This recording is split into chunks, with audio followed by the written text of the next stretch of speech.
Uma noite, estava voltando para casa depois de mais um longo dia de trabalho. Saí por volta da meia-noite, então já devia ser umas 0h15. Minha cidade é bem tranquila, típica de interior, com muitas áreas verdes e poucas casas espalhadas. Eu seguia por uma estrada deserta, não muito longe da minha casa, com um grande campo de soja de um lado e uma mata fechada do outro. O clima estava agradável, em torno de 24 graus Celsius, então eu dirigia com as janelas do carro abertas, aproveitando o vento fresco da noite enquanto mantinha uma velocidade constante. De repente, ouvi um grito agudo de mulher, vindo de algum lugar ao lado da estrada. Era impossível dizer de onde exatamente vinha. Freiei o carro bruscamente e parei para tentar entender melhor. O grito se repetiu, dessa vez mais nítido, vindo da mata à esquerda. A mulher parecia estar pedindo ajuda. Saí do carro, peguei um bastão que eu costumava deixar no banco de trás e me aproximei da borda da floresta, chamando: "Tem alguém aí?" A voz feminina respondeu logo: "Por favor, me ajude." Sem pensar muito, comecei a correr em direção ao som, desviando dos galhos e arbustos no meu caminho. Gritei para que ela continuasse chamando por socorro. Assim eu poderia segui-la mais facilmente. A cada poucos segundos, ela gritava socorro, e eu avançava em direção ao som, chamando de volta. No entanto, algo começou a me incomodar. Por mais que eu corresse, a distância entre nós parecia não diminuir. Os gritos continuavam com a mesma intensidade, como se eu não estivesse me aproximando. Comecei a me sentir desconfortável. Gritei novamente, pedindo que ela dissesse onde estava, e segundos depois ouvi outro socorro. Foi nesse momento que tudo pareceu estranho demais. Parei e fiquei imóvel por um instante. Uma sensação ruim me tomou. Parecia que eu estava sendo atraído para algum tipo de emboscada. Decidi voltar. Então comecei a correr de volta para a estrada, mais rápido do que antes. Corri sem parar, até avistar as luzes do meu carro piscando no meio das árvores. Curiosamente, enquanto eu corria de volta, os gritos continuavam, mas ainda soavam como se viessem da mesma distância. Parecia que ela estava me seguindo, o que fez meu coração disparar ainda mais. Entrei no carro o mais rápido que pude e saí acelerando, completamente perturbado.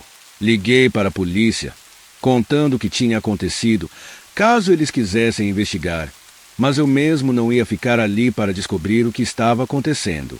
Depois do ocorrido, contei a história para alguns amigos e familiares, e com o tempo fui tentando esquecer. No entanto, uma semana depois, uma notícia na TV me deixou profundamente assustado. O corpo de uma mulher de aproximadamente 30 anos foi encontrado por um homem que passeava com seu cachorro numa área de mata. Estranhamente, não havia sinais claros de violência. O local onde o corpo foi encontrado era perto de onde eu havia ouvido os gritos naquela noite. Apesar de a floresta ser bastante extensa, não consegui evitar a sensação de que tudo estava conectado.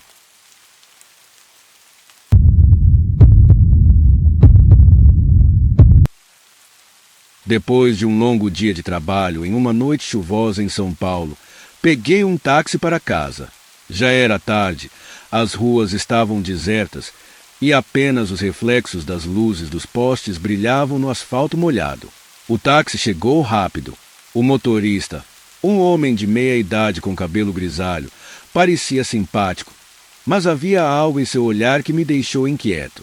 Ele me encarou pelo retrovisor e sorriu. "Para onde vamos?" ele perguntou, e eu disse o endereço da minha casa. Partimos, e logo percebi que ele estava desviando da rota habitual. Em vez de seguir pelas avenidas principais, ele me levou por ruas estreitas que eu nunca tinha visto.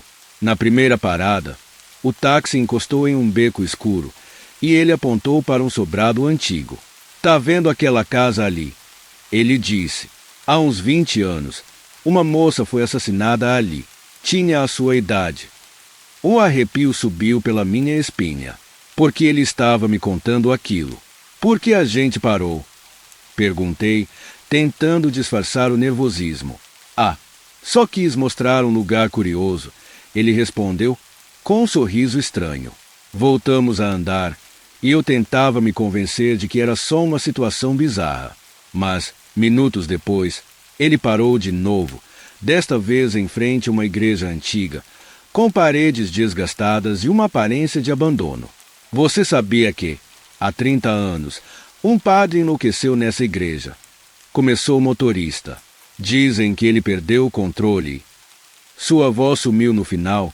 Me senti sufocado. A viagem estava virando um pesadelo. E a vontade de descer do carro só aumentava, mas ele já tinha acelerado de novo. Enquanto avançávamos, ele continuava contando histórias macabras sobre os lugares por onde passávamos. A cada parada, o medo crescia. Depois de alguns minutos, ele entrou em uma rua sem saída, com um prédio abandonado ao fundo. Aqui, nesse lugar, morava um serial killer há uns 30 anos, ele disse, com um tom quase casual. Ele achava que estava levando as almas de suas vítimas para outro mundo, sem sofrimento. Senti um suor frio descendo pela nuca. O motorista prosseguia, ignorando meu silêncio. Prenderam o cara, mas nunca encontraram os corpos de todas as vítimas. Dizem que as almas delas ainda vagam por aí, esperando justiça. Ele continuou, acelerando de novo. Passamos por um cemitério antigo, e as sombras das árvores nos túmulos, iluminadas pela lua, criavam um cenário sinistro. Aqui descansam as vítimas de uma doença que varreu a cidade há muito tempo, disse ele, com uma voz indiferente. Às vezes, dá para ouvir os lamentos deles à noite. Senti um arrepio profundo. Queria que ele apressasse a corrida, mas algo em mim permanecia calado, como se as histórias tivessem me prendido de alguma forma. A próxima parada foi em frente a um hospital psiquiátrico abandonado. As janelas estavam quebradas e as paredes cobertas de pichação. O motorista me olhou pelo retrovisor com olhos vazios.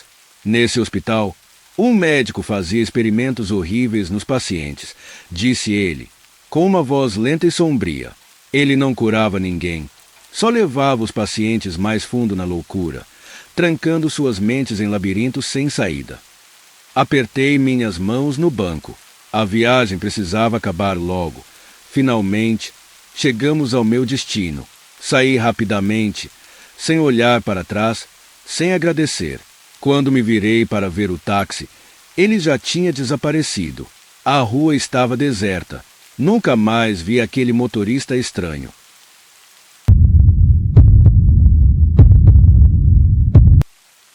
Estava dirigindo de São Paulo para Campos do Jordão, indo passar um fim de semana com meu amigo João na casa de campo dele. Na época, eu tinha 2 carros, um Honda Civic 2013 e uma Toyota Hilux 2008, que era o que eu estava dirigindo naquela noite. Todo o meu equipamento para trilha estava na caçamba da caminhonete. Já passava de 1h da manhã e faltavam cerca de 45 minutos para chegar ao destino. A estrada estava deserta, escura e chovia um pouco, deixando a viagem ainda mais tensa. Recentemente, eu tinha retirado a caminhonete da oficina por conta de alguns problemas no motor, mas, para meu azar, a temperatura do motor começou a subir rapidamente, ultrapassando a zona segura. Reduzi a velocidade e encostei, esperando o motor esfriar. Quando tentei continuar, o motor voltou a superaquecer. Fui forçado a parar de novo. Abri o capô, mas no meio da chuva e do breu, não consegui identificar o problema. Tentei ligar para o João, mas, naquela área da serra, o sinal da operadora estava inexistente. Me senti preso naquela situação. Entrei de volta na caminhonete, liguei o motor para usar o aquecedor e esperei. Depois de uns 15 minutos, finalmente vi faróis de um carro se aproximando. Liguei o pisca-alerta e acenei. Um carro pequeno parou ao meu lado. Era um Gol. O motorista abaixou o vidro e eu agradeci por ele ter parado. Pedi para usar o celular dele, e ele perguntou o que tinha acontecido. Expliquei que a caminhonete estava superaquecendo. Ele então me perguntou se eu estava sozinho. Hesitei, mas respondi que sim. Ele me passou o celular, que por sorte tinha sinal. Liguei para o João e expliquei a situação. Ele me orientou a chamar uma empresa de guincho da região e disse que estava vindo me buscar. Liguei para o serviço de reboque, informei minha localização e o motorista ficou me observando o tempo todo enquanto eu fazia as ligações. Devolvi o celular, agradeci novamente e, sem dizer mais nada, ele levantou o vidro e seguiu em frente, desaparecendo na estrada escura. Voltei para o meu carro e desliguei os faróis por um momento para ver o quão escuro estava lá fora. A escuridão era total. Não dava para enxergar absolutamente nada além da janela. Fiquei esperando, jogando no celular para passar o tempo, até que ouvi um som forte na janela do passageiro. Levei um susto enorme. Olhei para o lado e vi uma sombra, mas estava tão escuro que não consegui identificar quem era. De repente, ouvi uma voz masculina implorando por ajuda, dizendo que estava perdido e congelando. O homem começou a tentar abrir a porta, mas estava trancada. Peguei a lanterna do celular e tentei iluminar, mas a luz não era suficiente. Tudo o que eu conseguia ver era alguém vestindo um casaco grande, com um capuz que cobria o rosto. Gritei perguntando o que estava acontecendo, e ele disse que estava perdido e precisava sair do frio. Desconfiado, hesitei. Antes que pudesse perguntar mais alguma coisa, ele começou a bater com mais força, tentando abrir a porta à força e gritando ainda mais alto. Segui meu instinto e, sem pensar duas vezes, coloquei a caminhonete em marcha. O homem percebeu e começou a bater ainda mais forte na janela, tentando quebrá-la. Acelerei sem me preocupar com o motor superaquecendo. Foi então que algo estranho aconteceu. Ao passar por uma curva, vi um carro parado no acostamento. Era o mesmo Gol que o homem estava dirigindo antes. Diminui a velocidade e abaixei o vidro para ver se o motorista estava lá, mas o carro parecia vazio. Vi marcas de pegadas na terra ao lado do carro, indicando que o homem que estava batendo na minha janela era o mesmo que havia me emprestado o celular minutos antes. Continuei dirigindo, ignorando o estado do motor, até que finalmente vi faróis se aproximando. Era o caminhão de reboque. Me senti aliviado. Parei e contei ao motorista o que havia acontecido. Ele brincou, dizendo que chegou na hora certa, e perguntou se o homem estava armado. Eu respondi que não sabia, pois não consegui ver direito. Ele disse: "Então vamos fazer isso rápido." Em cerca de 15 minutos, ele já havia prendido minha caminhonete no guincho, e o Gol nunca mais apareceu. Depois disso, João e eu ainda conseguimos ir para Campos do Jordão e o mecânico consertou a bomba d'água que estava causando superaquecimento. Vendi a caminhonete poucas semanas depois. Tenho certeza de que se eu tivesse baixado a janela ou destrancado a porta para aquele homem, algo terrível poderia ter acontecido naquela noite.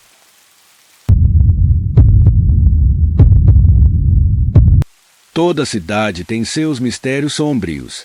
Nossas lendas urbanas surgiram em ruas escuras e bares antigos, longe do olhar dos cidadãos comuns. Uma dessas lendas falava sobre um motorista de aplicativo que só rodava à noite e cujo olhar parecia esconder algo profundo e perturbador. Certa noite, resolvi encarar essa história de frente.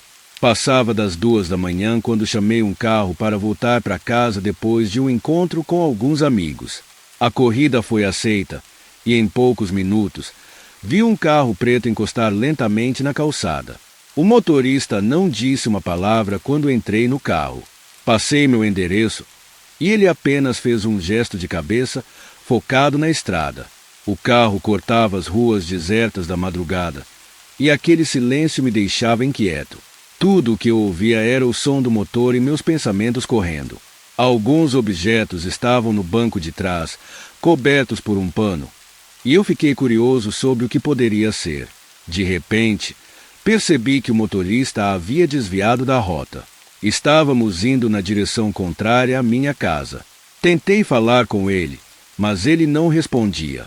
Minha voz começou a ficar mais tensa, mas o motorista permanecia calado, seu rosto impassível, como se estivesse em transe. O pânico tomou conta de mim quando vi que nos aproximávamos de uma área abandonada da cidade. Nos olhos dele, enxerguei algo sombrio, algo profundo. Tentei abrir a porta, mas estava trancada. Comecei a bater no vidro, desesperado para sair, mas era inútil. De repente, o carro parou. O motorista saiu e foi até o porta-malas. Fiquei em choque quando o vi voltando com uma faca enorme nas mãos. Ele abriu a porta do passageiro devagar, pronto para atacar. Mas eu estava preparado. Dei-lhe um chute. A faca caiu de suas mãos e eu saí correndo do carro. Peguei uma pedra no chão e acertei sua cabeça, fazendo cair no asfalto, desacordado. Liguei para a polícia e em poucos minutos eles chegaram e o prenderam. Aquele motorista era o assassino que alimentava as lendas urbanas. Meu sangue gelou ao perceber que eu havia encarado uma lenda viva e sobrevivido para contar a história. Eu tive minha primeira namorada aos 17 anos. Naquela época, eu morava com minha mãe, pois meus pais se separaram quando eu tinha 11.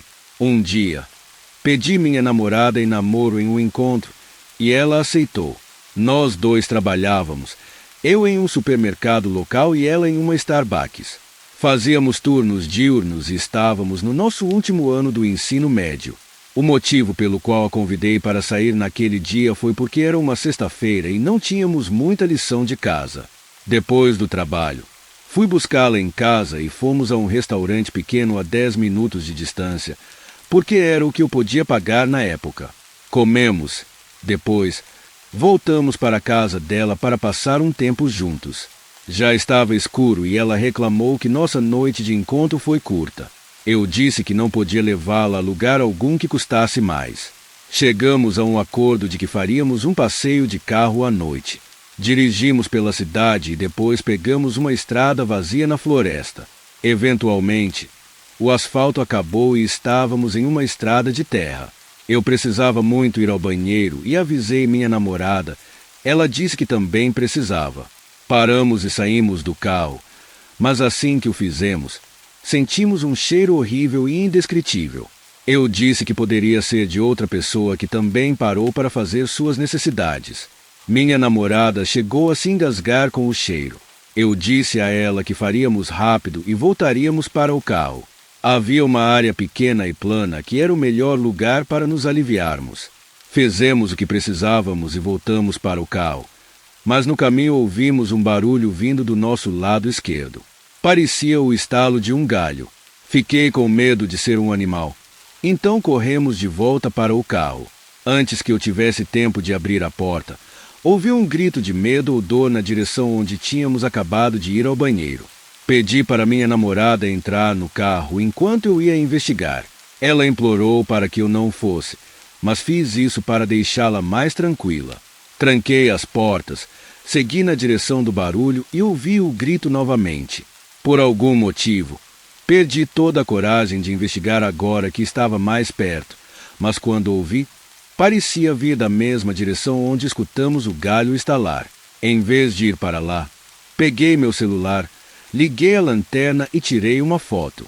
Quando o flash disparou, vi um homem com uma camisa branca com listras pretas e um tarpa azul na frente dele, parado ali. Não hesitei e corri de volta para o carro. Destranquei as portas, entrei, coloquei o carro em movimento e acelerei. Minha namorada continuava perguntando o que aconteceu, pois viu que eu estava assustado. Eu disse que explicaria depois. Voltamos para o lado mais sombrio da cidade e depois dirigimos para a casa dela. Entramos na casa e fomos para o quarto dela.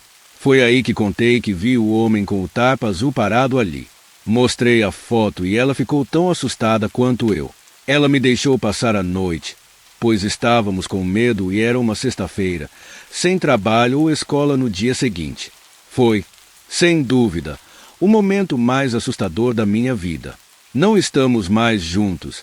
Eu tenho 23 anos e ela 22, mas permanecemos como melhores amigos.